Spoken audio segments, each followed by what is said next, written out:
Okay guys, let's have another go at chapter 2. Let me get back to the beginning. Alrighty. So, this is all about life skills. While good technical skills are very important, you have to have good life skills to be successful in this business. It's a creative workplace where we are expected to exercise artistic talent, but it's a very highly social environment also, which influences workers to develop exceptional communication, decision-making, image building, customer service, self-actualization, goal setting, and time management skills. So there are quite a few skills that you need to learn. Okay, so important life skills for you to remember to practice: being helpful and caring for others, which most of everybody in this business does, because that's just the kind of people that are drawn to this business.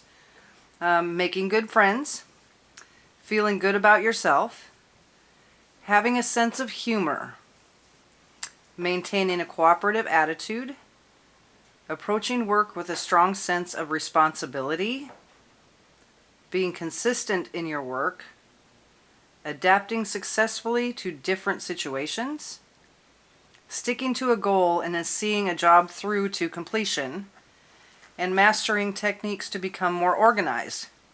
The last one is developing sound decision-making skills. Those are all life skills that you need to practice. The psychology of success, I've got that up there on the right. The process of self-actualization, which is fulfilling one's potential. That requires lifelong commitment. Stay the course, fuel your passion by following proven success building steps. I mean, there's a lot of successful people out there, and they will write books, and they will do talks, and all those things. So just pay attention to them. I mean, other people have been there and done that. Look at what someone that you admire or someone that you feel is successful and see what they've done to get where they're at. Being successful requires hard work and effort. Continually focusing on the following action steps will create a solid foundation for achieving your goals. Number 1, build self-esteem. There are 10 in this list. Sorry, I'm bumping the camera around, aren't I? So the action steps, there are 10 of them. There's actually, in the 10th one, there's a couple of parts to that.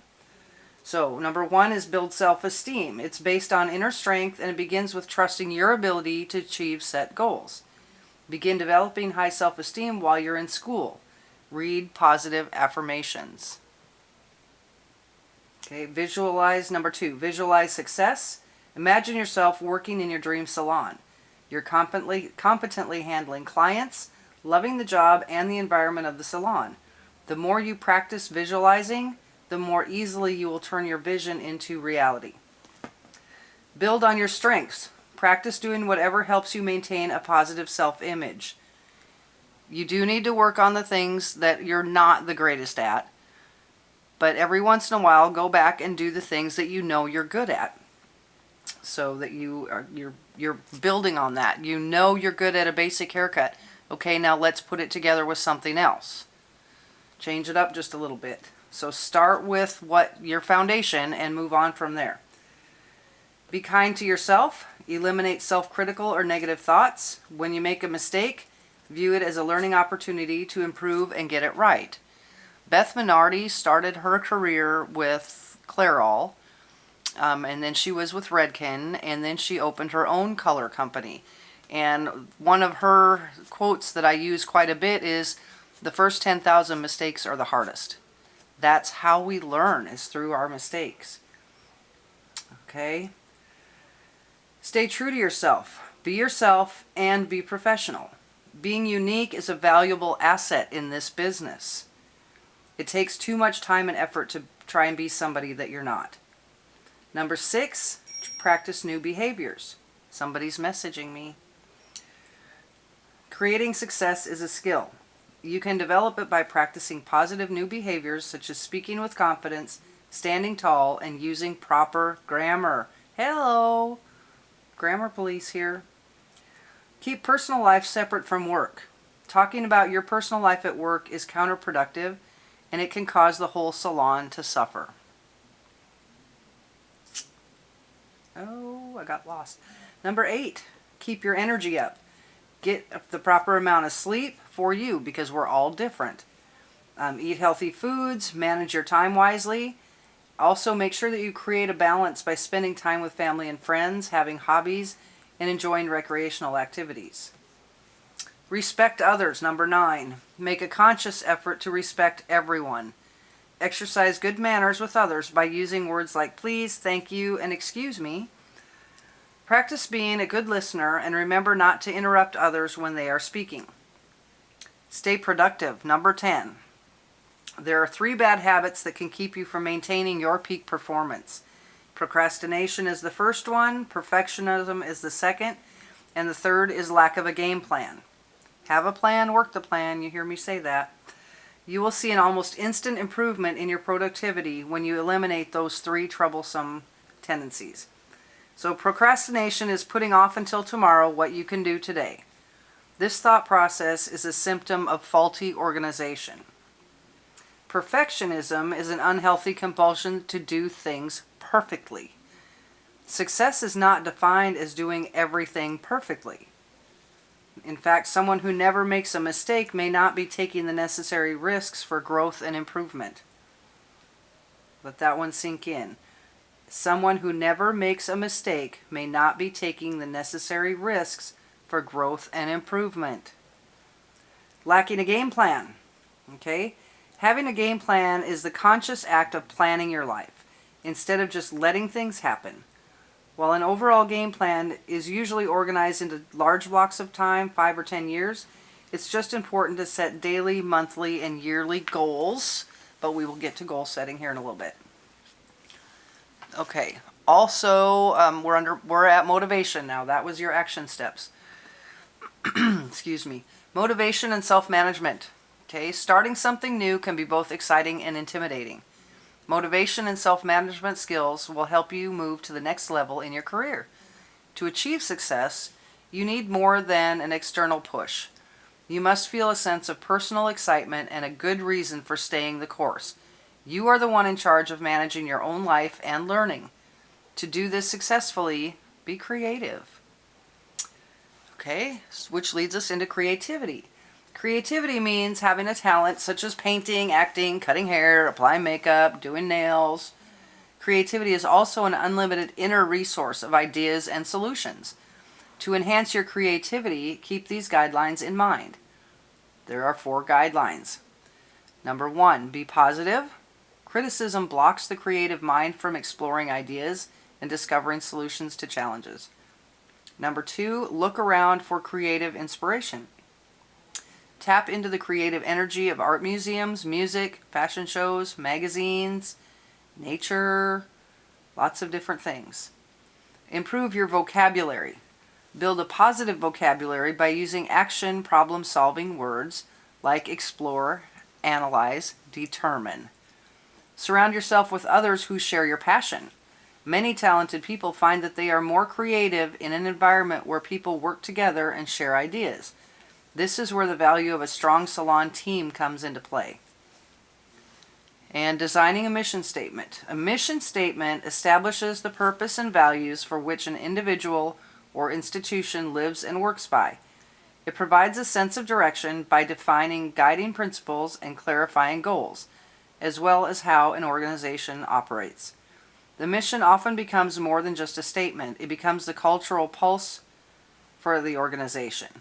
A well-thought-out sense of purpose in the form of a mission statement will also help individuals on their journey to success. Very hard for me to tell you what a mission statement is. Honestly, I would, get on YouTube and maybe look something up there, or Google mission statement. You might get some good ideas there, what a mission statement is all about. You should have not only, you need to have a personal mission statement. Okay, that is part of your life skills, a personal mission statement. Okay, not only a mission statement for your job, but a personal one. Okay, goal setting. Goal setting is the identification of long-term and short-term goals. When you know what you want, you can draw a circle around your destination and chart the best course to get there. It's mapping out your goals. Then you'll see where to focus your attention, and in order to fulfill your dreams, you'll know what you need to do. Okay, how it works. When setting goals, you want to categorize them based on the amount of time it takes to accomplish the goals, because you may have 10 different goals that you want for your life. You're going to need to prioritize and categorize these goals. Short-term goals are usually accomplished in 1 year or less. Long-term goals are usually accomplished in more than a year and are often measured in increments of 2, 5, or 10 years, or even more sometimes. Write goals down in a short-term and long-term columns and divide each into workable segments. Have a plan. Re-examine it often to stay on track. Have a plan. Work the plan. Okay, it works. Alrighty. Demonstrate time management. I forgot to put that on there. So you're going to want to write this down, guys. I missed a whole page. So time management is exactly that. It's managing your time. Okay, I'm looking at my timer. So there are 13 things. I don't know if this is the way it's listed in your book or not, but this is the way I'm going to get it across. Prioritize is number 1. Learn to prioritize. What's most important? That goes at the top of the list. That's the first thing you want to get done, is that most important thing. Personalize your system. Make it work for you. Okay? Notice this outline that I've got up here is the new way of doing an outline, which does not really work for me. Obviously, when I'm forgetting things, it doesn't help. But, you know, I am old school and I like the old school outlines. So I've got that up there, but I'm teaching off the one I wrote down. So, so make it personal. Do what works for you.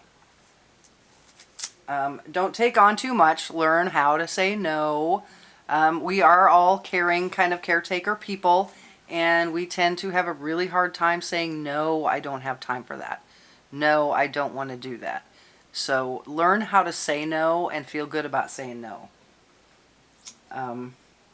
Learn problem-solving techniques. It's just, you know, again, a lot of these are just what's going to work for you. But learn some problem-solving techniques, and it will help a lot with frustration, and it'll save you some time. Plan for downtime. Okay, whenever you're frustrated, overwhelmed, worried, or feeling guilty, try deep breathing. Is one that the book mentions.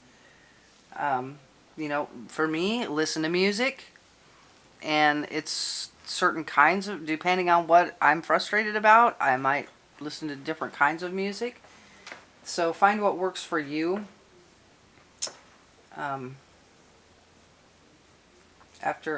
Just talking about, there's got a whole paragraph on how to breathe, guys. So, I don't understand why it said plan downtime the way it said that, because I know that's in here somewhere.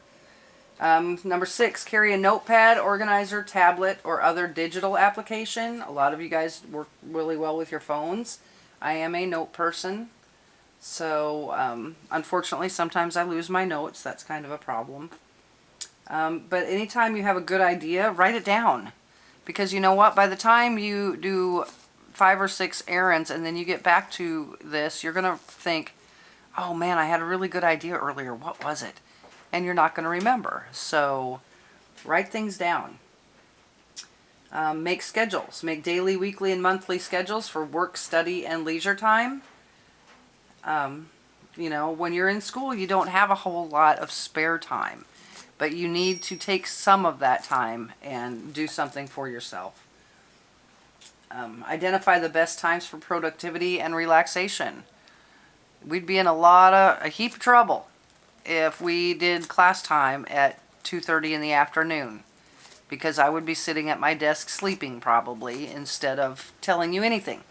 So I know that I'm going to be more productive in the morning after I swim, especially. I know you guys can tell the difference on the days where I work out in the morning and the days where I don't. But evening, it's right now, it's 10 to 7. This is good time for me. I'm with it. Okay?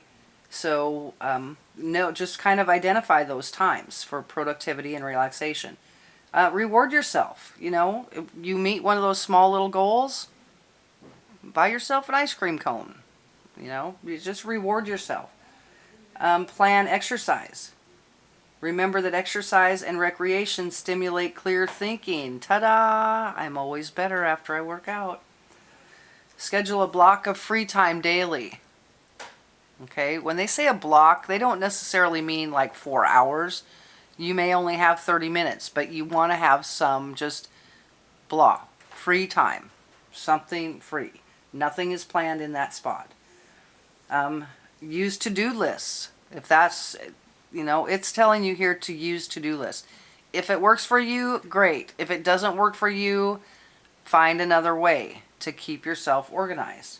I'm all about the to-do list because I feel so much gratification when I get to mark those things off as I get them done. And make time management a habit. You don't want to always be flying by the seat of your pants. Sometimes that's going to happen, kind of like with doing this stuff online, but, you know, you just kind of make it a habit. Okay, employ successful learning tools. I can't believe I missed all of this stuff. I just had pages stuck together, I guess. So having a successful career as a beauty professional begins by employing key learning tools while in school. To realize the greatest benefits education can provide, commit yourself to do the following. Attend all classes. Arrive for class early. Hello, guys. When we have school, I have that door open at 8:30 so that you can be ready by 9. Hello. Have all necessary materials ready. Listen attentively to your instructor. If you would rather visit than be in class, then you need to get out of the room. But, you know, what they're saying is, you know, how are you supposed to learn it and know what's going on if you are visiting with your neighbor during class? So pay attention. Take notes. Highlight important points. Some of you highlight in your books, and that's just fine. Do what works for you. Pay close attention during summary and review sessions. And when something is not clear, ask for clarification. If you're still unsure, ask again. Sometimes we're looking at each other kind of cross-eyed because the instructors aren't understanding what you're asking, or you're not understanding the way we're telling you, the way we're responding, or the way we're answering you. So just kind of keep asking. And sometimes it takes, I know this has happened to me, is I will go and I will ask Chrissy the question. And as I'm asking her the questions, I realize, oh, that's what she was talking about. So, but sometimes we're just in a whole nother place in our head, and it's a little jumping around for us. So just make sure that you understand it. And if you don't want to ask again right away, come to one of us after class or just sometime during the day, and we will try to help you understand. Establishing good study habits. When you're getting ready to study, focus on a small area of it at a time. Don't try to do the whole chapter all at once. That's just too much. Study in smaller chunks of time. Don't plan on sitting here for 4 hours to do this. Write down keywords or phrases as your instructor discusses them and use them as a study tool. If you're confused about anything, stay after class. This is kind of a repetition. Stay after class and ask questions. Create or join a study group. I know you guys have a Facebook group, so you could use that as a study group. Help each other out when you're doing your workbooks or whatever at home. Okay? Knowing where, when, and how to study is part of having those good study habits. I'm going to tell you what the book says, because that is not always what works for me as I am laying here on my bed doing this. Establish a comfortable, quiet place to study without interruptions.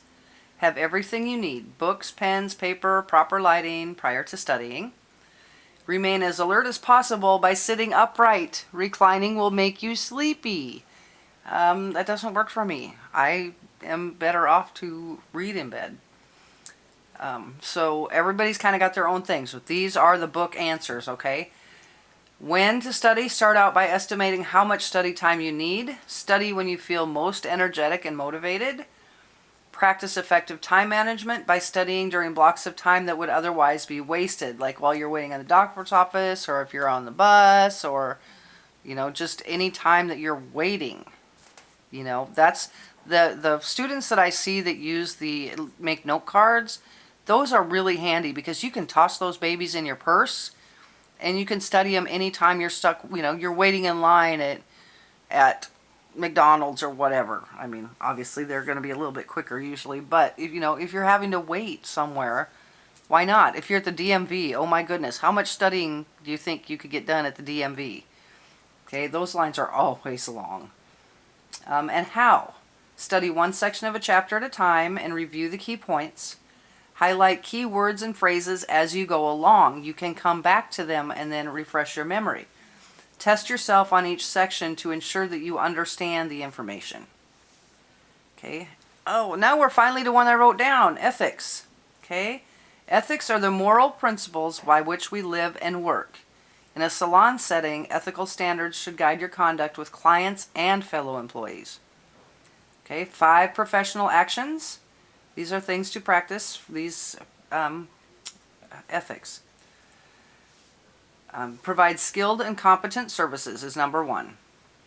Obviously, you want to do a good job. Number 2, be honest, courteous, and sincere. Do not promise something that you can't deliver. Avoid sharing clients' private matters with others, even your closest friends.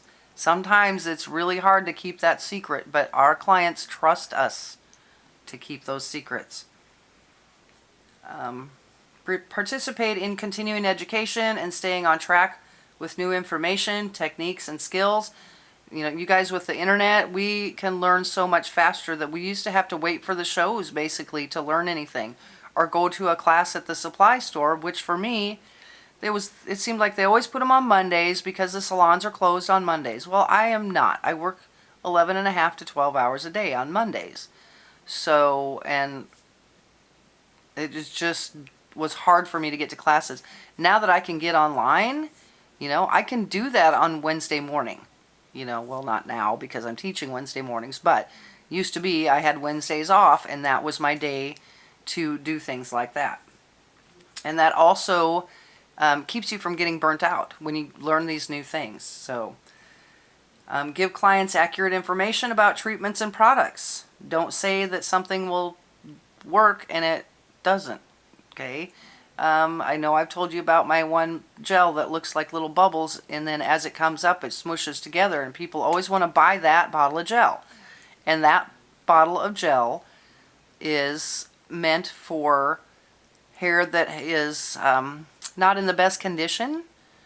So, and of course most of my clients anymore have very healthy hair, but every once in a while I get one that can use that. But for the most part, that is not, they just want to buy it because it looks cool. I'm not going to sell it to them if they have that healthy hair, because it's not going to be strong enough to do what they need it to do. So give them accurate information about your products, but also about any treatments that you need to do. Okay, develop a positive personality. Now we're at the end. Personality and attitude. Cosmetologists interact with people from all walks of life, every day, all day. It's useful to have a sense of how different personality traits can work together. Diplomacy is being tactful by being straightforward, not critical. A pleasing tone of voice. Here it says, soften your voice, speak clearly, and deliver words pleasantly. So, emotional stability. Remaining in control is a sign of maturity. All right. And then the last one, sensitivity, is a combination of understanding, empathy, acceptance, and compassion. over the years that I've worked in this business and been teaching, I have seen a lot of girls that are very empathetic, or a lot of students, a lot of, and the young men even. I can think of one young man we had in the school right off the top of my head that he was kind of like me. If you told him that your dog died, he would be crying right along with you. So that does not mean that we aren't mature, but people that are more empathetic, there's a difference between being sympathetic and being empathetic. Okay, empathetic is you actually feel those feelings that your client is feeling, or that the person is telling you. You guys have all seen tears in my eyes. Jeanette's the same way. Just thinking about something can make us cry. So, notice how Chrissy and I hide in the office when you graduate. Okay. And it's not that we're sad to see you go. We are sad to see you go, but we're so happy for you that they're happy tears. They're just still tears, and neither one of us is a very pretty crier. So, but you need to be sensitive to what other people are going through. So, and have that compassion. Oops, trying to turn a page here, guys. But sometimes when you're laying on your bed, it's hard. Values and goals. They guide our behavior and they give us direction. Receptivity is to be interested and responsive to the opinions, feelings, and ideas of others. You'd be surprised at the things that you can learn from your clients and from your fellow stylists. Be interested in what they're saying. And then effective communication skills. Communication is key for everything in your life. You need to be able to communicate well. The book says you need to develop an ease in talking about yourself and listening to others. Hello, you have 2 ears and 1 mouth for a reason. You need to do more listening than talking. I'm not sure. It says see figure 2-4 found on page 26 of your book. So maybe I'm not reading that right, but that's exactly what it says. An ease in talking about yourself. So I'm not sure what that's all about, but I've gone through this fairly quickly. So we're going to kind of piddle just a little bit so that we can get that full 30 minutes in. Maybe not. Maybe we're close enough, right? So I will get the test up for this. I apologize that this would not come up before and I had to redo it. And so Chapter 3 is ahead of Chapter 2, but it'll all work out in the end. So hopefully I will get something up yet tonight, and it takes me about an hour and a half to type these tests, guys. I'm really a slow typer. So I will try to get those both up tonight, though, so that they're on there tomorrow for you guys. And tomorrow being it's Friday, I left a note up there, so hopefully you guys all got the note that I will be out of service tomorrow for a little while. So I'm not sure that I'll get anything done. We'll just keep up with going, and I plan on seeing as many of you as I can at 10:30 on Monday morning for our Zoom call. And hopefully I don't mess that up, guys. I promise, I'm really trying. So good luck with this. Work on your workbooks. Work on your own just like you usually do. Good night.